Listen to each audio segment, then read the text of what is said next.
Welcome to another happiness video. Here I am walking and just noticing. I'm inviting you to sit or walk or do whatever you're doing and notice too. What are you noticing? Do you feel feelings in your body? Can you notice the sensations of breathing happening?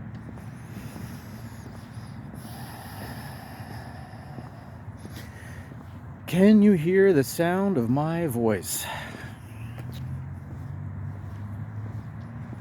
What's going on with you, huh? Enough about me.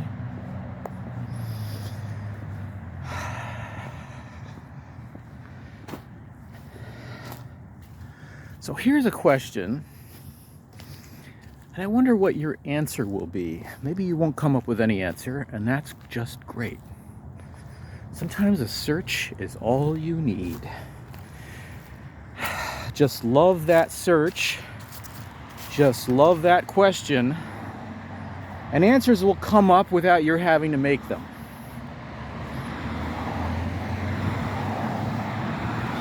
I've got a little traffic to cross. Let's see here. I think I can make it. I'm seeing some clarity here. I have my opportunity and I rush. And now I have taken you into a very quiet neighborhood, which is the development where I live. And there are plenty of things to notice. And there are all kinds of little reactions we can have. I look at a bush over here, some houses, some fences. I notice the sounds of the traffic whizzing by me, or not so slowly whizzing. I walk, I utilize my body, my breathing, my circulation, all symphonically coordinating to make me the miracle, if you like the word, the impossibility, the golden impossibility, to phrase Emerson, that I am, and you are too. Use your own language to describe it. I hope you can come up with better words than me. The sheer flabbergasting reality of you right here. Isn't that neat?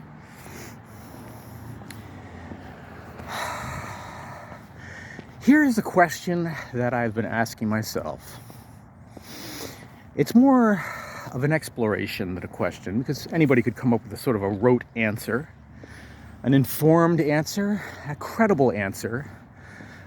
But it may be that the journey is more valuable than the destination in this particular question. And that is, what seems to be real right now?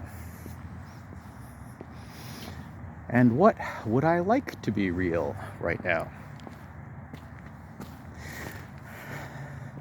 What do I seem to be experiencing right now?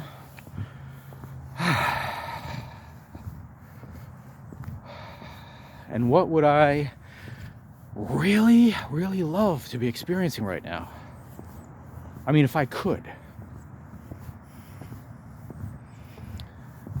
And can I entertain the experience, fictitious or not?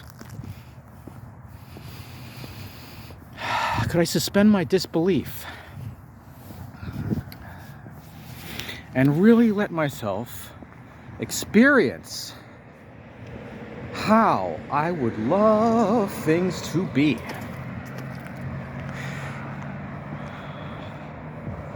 I mean, I can see what's going on around me. I see very brown looking winter grass up here in upstate New York.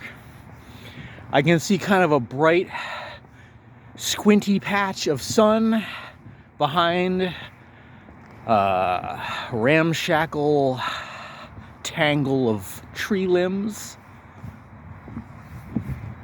I can see barren trees and some rather scant looking evergreens figuring themselves into the horizon every so often. I see brick-faced houses with vinyl siding on them, a county waste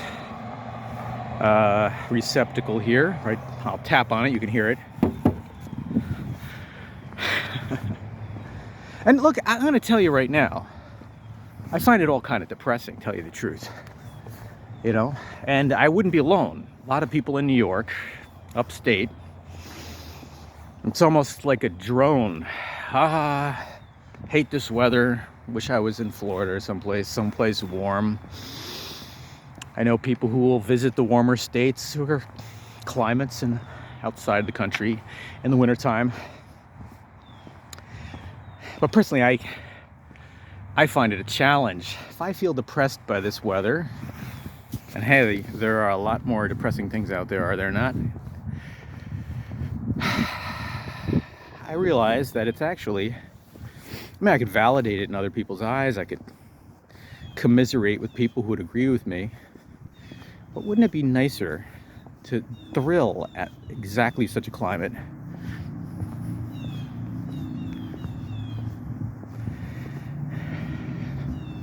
And to rejoice in it. Because why not? I mean, isn't that a challenge in and of itself? There are people who take challenges in all kinds of things. Why not rejoice in something that really doesn't mean that much anyway?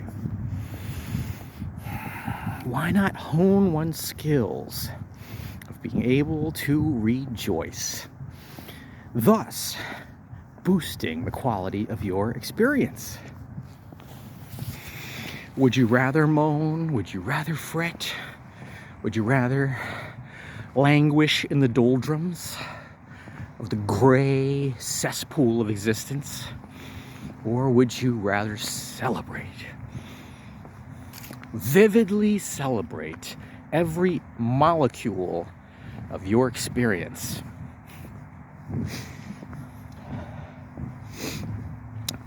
It's not always so easy a question to answer.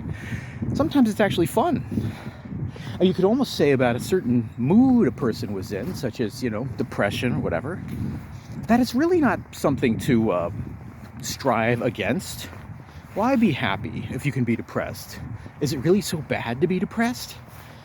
Is it any worse to be depressed than for this weather to be the way it is, in this climate, and the kind of gray-green grass that you see in the winter yards? Are they somehow that which shouldn't be any more than your mood?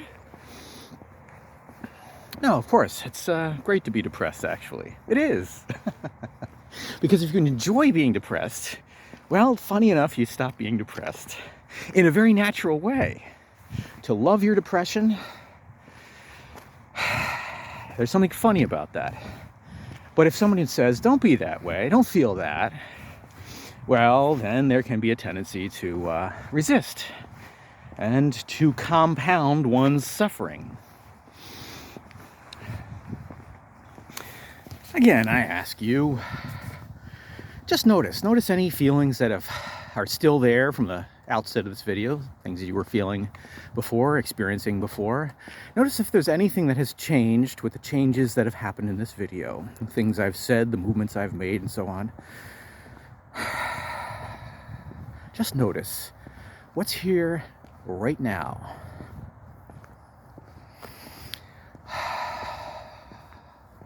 And what would you love to be the case?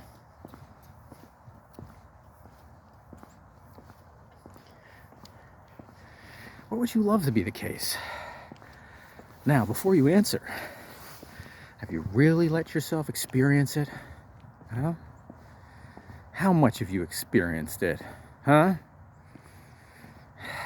Have you let yourself, before coming up with some kind of answer, or fidgeting to find an answer, or frustrating yourself to find an answer, if you've done that at all, how much have you let yourself experience right now the ideal life? It's not like you have to implement it. It's not like you have to make it happen. But can you let yourself experience it? Can you notice as you simply open up to the possibility that you may experience just a tiny bit of it, that there are some changes going on. Tiny changes, maybe negligible changes, but changes. And those are changes that very well may be changes that you yourself initiated by simply being open to the possibility that you could have an ideal experience right now.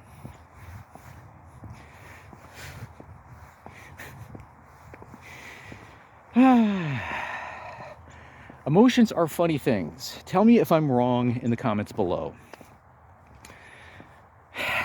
It's my contention, my friends, my contention that there's really no appreciable difference between a fictitious emotion and a real emotion. So, to imagine that you were experiencing an emotion, vividly, viscerally imagine, and to actually experience an emotion, however that's made concrete and real, there's really no difference. And if there is a difference, the transition from one to the other is minimal. And here, I think, is a real foot in the door, getting from where you are to where you would love to be. Now, you may enjoy already where you are right now. It may be your ideal situation. Now, there are also things we would say, rightly or wrongly, that we cannot change about this current situation. For example, you could suffer from chronic pain, you could have a missing leg, you could have a missing, well, you probably would have a head, okay? But if there's anybody out there who can represent the headless among you, well, I'll give you that one on credit. Maybe you're missing a head. Maybe you've lost your head in a sort of metaphorical way, with anxiety and panic. In any case, what am I even asking? Whatever the situation is, could you allow yourself to imagine and be present to the possibility that you could experience something wonderful right now? I mean, I think it's possible. People drink and do drugs to experience something a lot better, or so they think, than whatever is going on in their lives they feel they can't handle.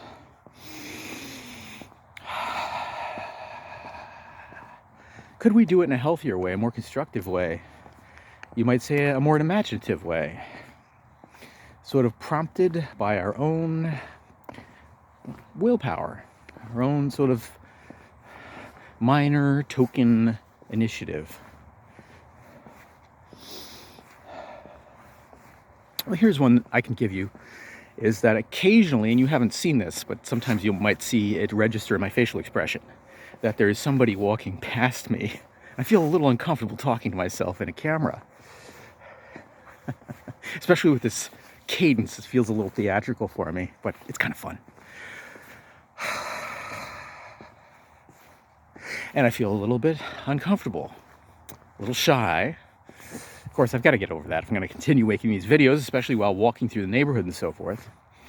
And I think eventually there's going to be a momentum that I develop from the happiness that I am looking to generate from these videos. Then eventually that momentum is going to sort of just coast me over things that might have been roadblocks, real, insurpassable obstacles that without the happiness that I'm looking to generate, I might have given up hope of getting over. So perhaps I could get to the point where that sense of reticence, shrinking inward, shame or embarrassment at coming across somebody who could actually probably hear what I'm saying, I might actually flip it around. I mean, it's minor enough. Other people have gotten over it. It's minor enough. Maybe I could completely disintegrate it. The way you flush out poison with lots and lots of water, or you take a damp branch and you put it into a roaring fire and it quickly evaporates, becomes dry, and burns just like the rest of the wood. That's how I look to overcome certain feelings that have held me back. I mean, there are so many things we avoid that actually aren't real. There's a saying, a coward dies 1,000 deaths, a hero only one.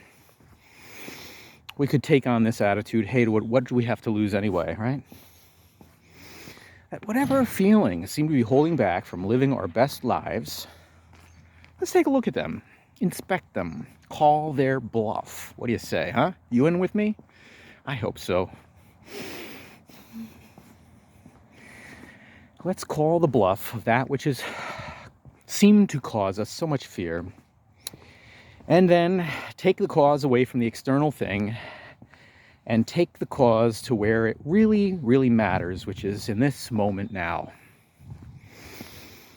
In us, here, now. We hold the reins. We're in the cockpit of that spiraling plane, nosediving to obliteration. We yank back on the yoke because the present moment is in our hands. And that which seemed out of control is now firmly in our grasp. This is what we're looking for with these videos that I'm making, and your participation with me. We together are looking for those areas where we actually do have control.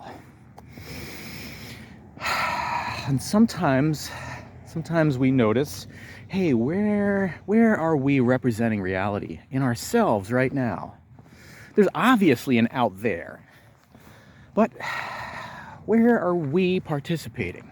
Here's an example. I used to complain about a person I used to take care of, a severely disabled guy. And it was fruitless for me to complain because he couldn't help being disabled, but it could get overwhelming for me. And so my family and friends would get an earful of whatever miseries I was subjected to recently. And somehow it dawned on me that, well, he's not here right now causing me misery. Do I really need to be reliving this? Venting when maybe there's some other better way where I could kind of grab control of my empty spaces of leisure time and make something really wonderful out of them. It'd be interesting to look back on when that really dawned on me, because with so much time spent in my mind, I did really have a tendency to just continue a problem long after it had ended. To be able to simply recognize the obvious, which is that right now we are alive. In this moment, if you can watch the video, you are alive, and that is a place to start.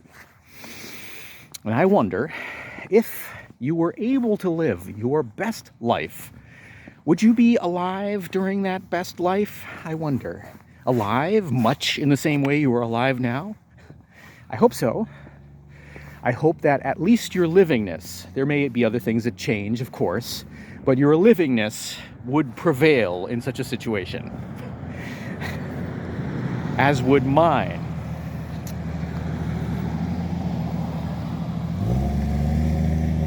I would hope that just as we are alive now,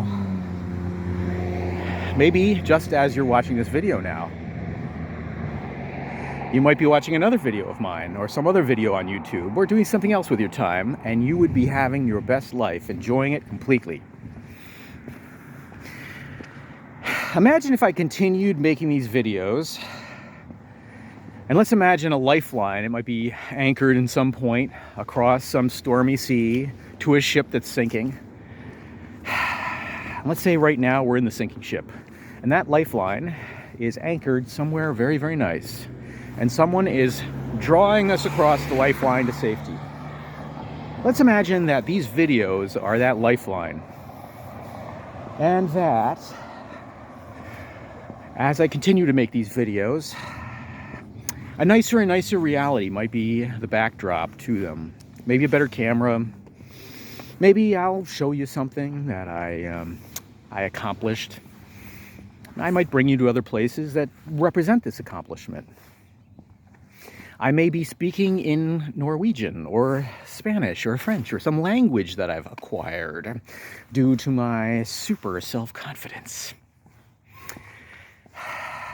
Maybe I'll do some feat of great mathematics because of what I am generating right now, which is confidence, happiness, and finding joy in situations that would formerly seem formidable.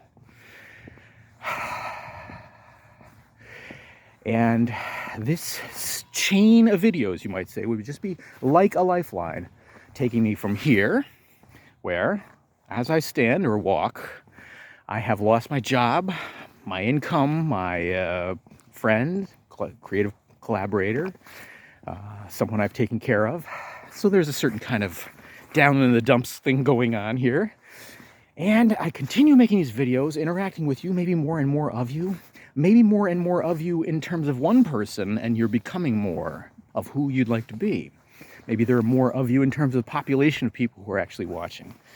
And I'm taking you all with me from the sinking ship right to the grand promontory of safety, security, and achievement, where all the welcoming, wondering, reveling, celebratory crowd is greeting us to safety.